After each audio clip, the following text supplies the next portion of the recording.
Saya Nora dulu dari absen 20. Saya Fili Katia dari absen 11. Latar belakang terjadinya revolusi Amerika. Terjadinya revolusi tentu ada hal yang mendasarinya.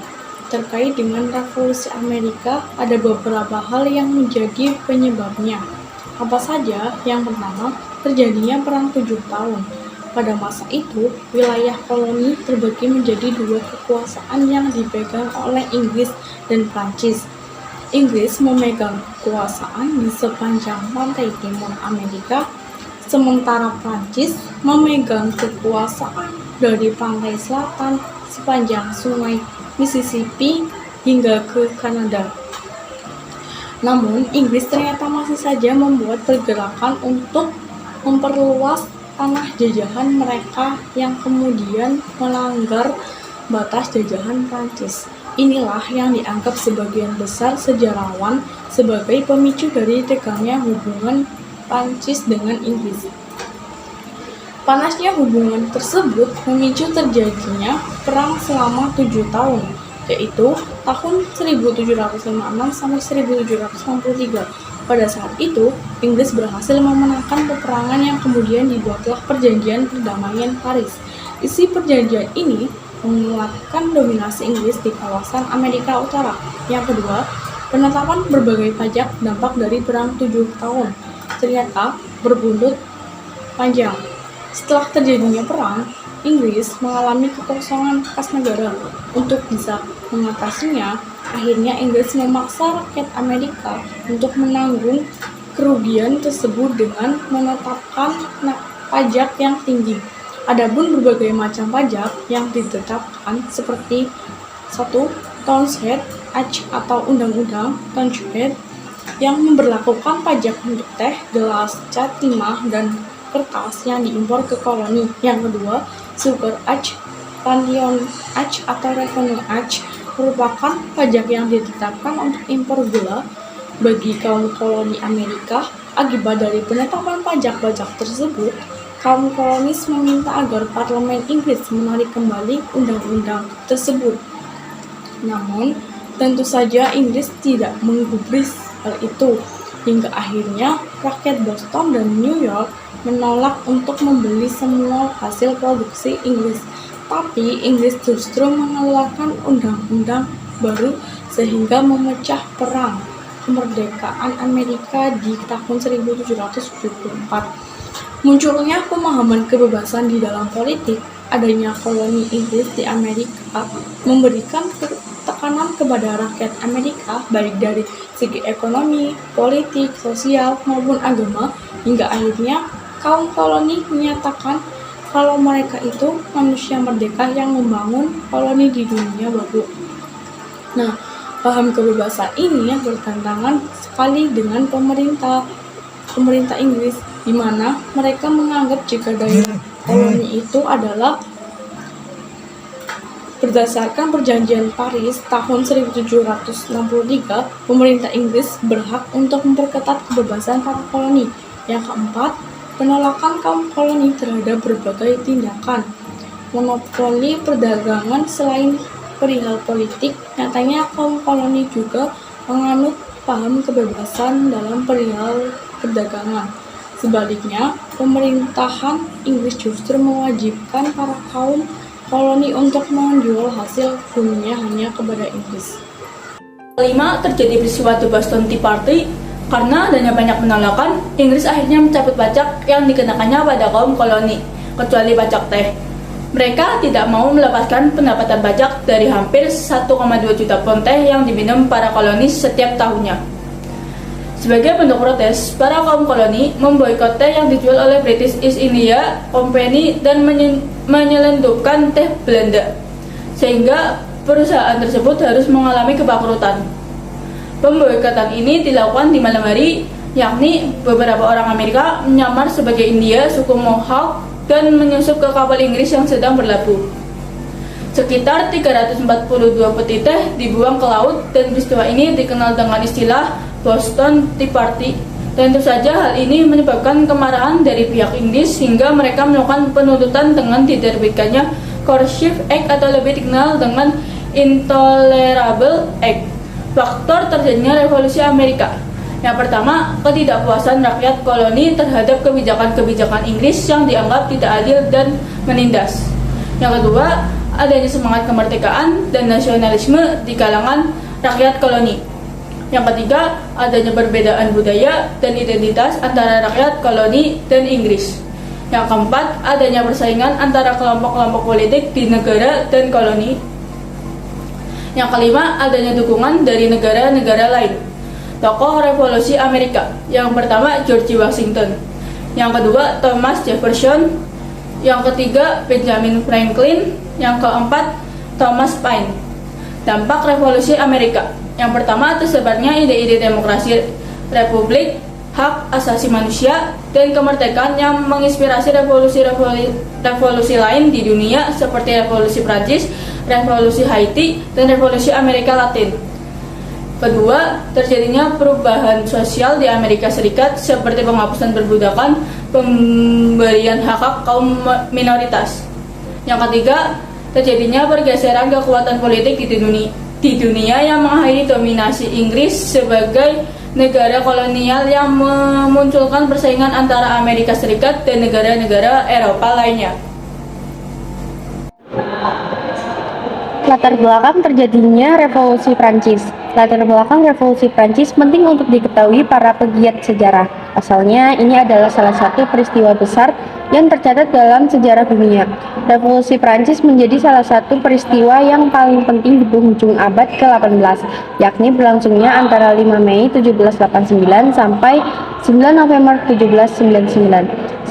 Berkembangnya paham rasionalisme. Paham rasionalisme merupakan paham yang menganggap bahwa pikiran adalah sumber dari segala kebenaran. Paham ini berkembang di Eropa pada abad ke-18. Munculnya paham ini karena adanya gerakan humanisme dan Renaissance yang menentang kekuasaan kaum gereja. Berkembangnya paham rasionalisme merupakan salah satu penyebab revolusi Prancis. Yang kedua, ada berkembangnya paham romantisme. Berkembangnya paham romantisme merupakan salah satu penyebab atau latar belakang revolusi Prancis. Apa itu paham romantisme? Romantisme merupakan paham yang sangat menjunjung tinggi perasaan dan saling menghargai antar manusia. Paham ini berkembang di Prancis sekitar tahun 1950-an. Yang ketiga, ada pengaruh revolusi Amerika. Salah satu sebab lain dari terjadinya revolusi Prancis yaitu terjadinya revolusi Amerika yang ternyata menyebar sampai ke Eropa. Revolusi yang terjadi di Amerika membuat motivasi masyarakat Prancis mengenal bagaimana negara seharusnya dibentuk. Revolusi yang terjadi di Amerika ternyata merupakan gagasan para tokoh pemikir dari Prancis. Hal ini yang membuat rakyat menjadi terinspirasi sehingga revolusi di Prancis tidak dapat dihindarkan. Yang keempat, adanya ketidakadilan di Prancis dalam sistem feodalisme. Faktor penyebab atau latar belakang revolusi Prancis yang utama adalah adanya ketidakadilan di Perancis terkait dengan pembagian masyarakat menjadi 3 golongan. 3 golongan tersebut meliputi 1. Golongan para bangsawan atau penguasa pemerintahan. 2. Golongan ahli agama yang patuh dan setia terhadap raja.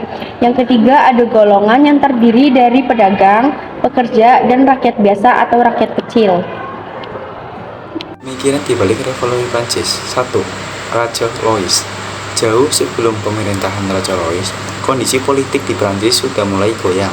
Sejak pemerintahan Raja Louis hingga Raja Louis XV, rakyat Prancis sudah menaruh rasa dendam dan benci kepada pemerintahan raja sendiri. Pasalnya, kekuasaan raja-raja tersebut sangat absolut dan tidak dapat diganggu gugat. Penarikan pajak yang semena-mena ditambah dengan beban keuangan yang hampir seluruhnya dibebankan pada rakyat, tentu membuat rakyat murka. Puncaknya, pada pemerintahan Raja Louis 1774-1792, ia sudah tidak lagi memiliki wibawa yang cukup untuk mengontrol rakyat dan negaranya.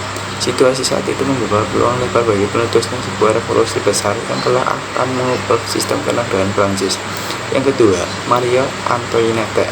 Dalam sejarahnya sebagai seorang ratu, mungkin Antoinette adalah salah satu ratu Prancis yang paling dibenci oleh rakyatnya sendiri. Seperti ditulis dalam laman biografi, Marie Antoinette juga dihukum mati melalui cara yang sama dengan suaminya dan pada tahun yang sama pula.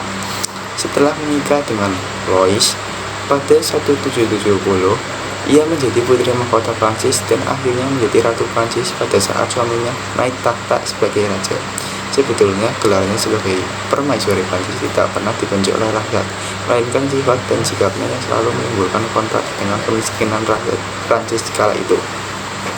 Antoinette dinilai selalu boros dan hanya mementingkan kemewahan.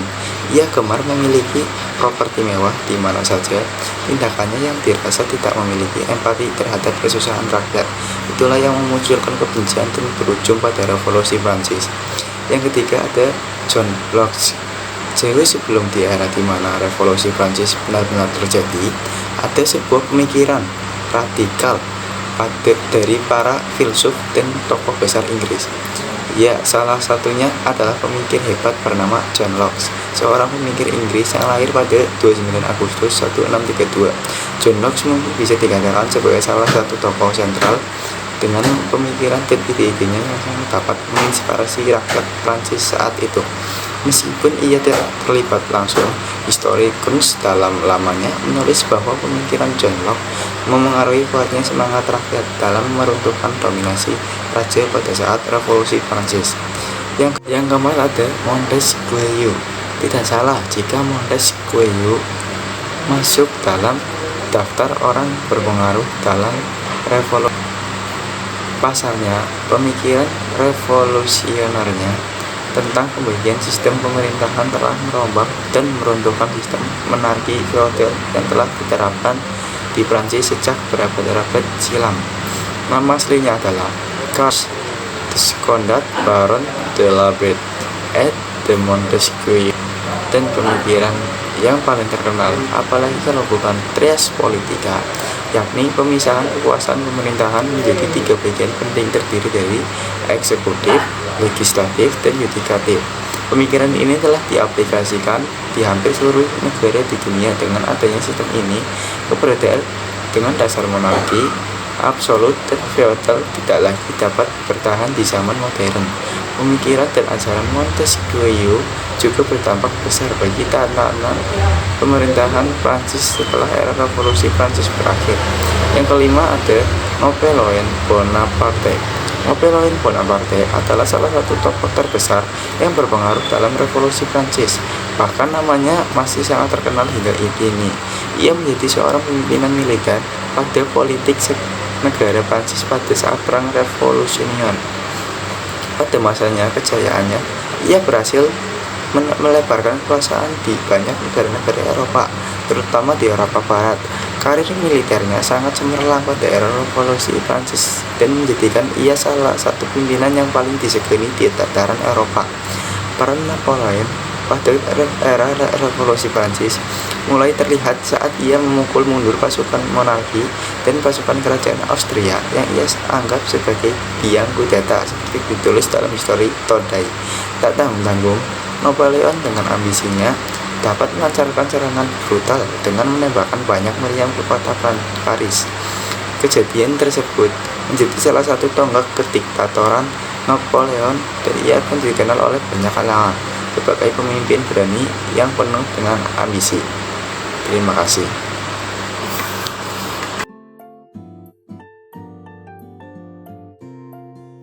Selanjutnya, ada pula tujuan dan juga pengaruh atau dampak dari revolusi Prancis.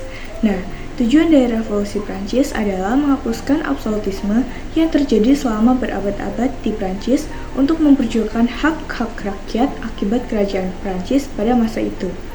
Adapun revolusi Prancis memberikan pengaruh atau dampak di beberapa bidang. Di antaranya, yang pertama, bidang budaya, yaitu mempengaruhi perkembangan seni, sastra, filsafat, dan ilmu pengetahuan di dunia. Ada pula memperkenalkan sistem matriks, kalender revolusioner, dan lambang nasional seperti bendera tricolor dan Marseillaise. Yang kedua ada di bidang politik, yaitu pertumbuhan republik dan demokrasi liberal di berbagai negara. Adapun menyebabkan sekularisme, melahirkan ideologi modern seperti nasionalisme, liberalisme, sosialisme, dan komunikasme. Yang ketiga ada di bidang sosial, yaitu menghapus sistem kelas dan feodal yang membedakan hak dan kewajiban antara rakyat dan bangsawan, memberikan hak asasi manusia dan kewarganegaraan kepada semua orang tanpa memandang agama, ras, atau gender. Yang keempat, bidang ekonomi, yaitu menghapus sistem tanam paksa dan monopoli perdagangan yang merugikan rakyat, mendorong perkembangan industri, perdagangan, dan kapitalisme di Eropa dan dunia. Yang terakhir ada Revolusi Rusia. 1. Latar belakang. Pada dasarnya, revolusi Rusia terjadi akibat sikap Tsar Nicholas II yang otoriter. Sejak akhir abad ke-19, banyak masyarakat yang merasa tidak puas pada kepemimpinan Tsar Nicholas II. Masyarakat Rusia banyak yang mengalami kelaparan, kemiskinan, dan ketertinggalan dalam bidang industri dan pertanian. Sikapnya yang otoriter dan ketidakpuasan masyarakat tersebut akhirnya melahirkan persatuan kaum buruh, petani, dan tentara Rusia. Yang kedua ada tokoh-tokohnya, yaitu Alexander Kerensky, Vladimir Lenin, Leon Trotsky, Joseph Stalin, dan George Plekhanov. Yang ketiga ada tujuan. Yang pertama, menjatuhkan Tsar, sementara fase kedua adalah revolusi untuk menerapkan komunisme. Yang kedua, menjatuhkan Alexander. Yang keempat ada dampak. Pertama, tersebarnya paham komunisme. Yang kedua, sebagai inspirasi gerakan revolusi negara lainnya. Yang terakhir ada pengaruh revolusi Rusia. 1. Menyebarnya komunisme ke seluruh dunia. 2. Peran komunisme dalam gerakan nasionalisme. Yang ketiga, komunisme dalam perang dunia.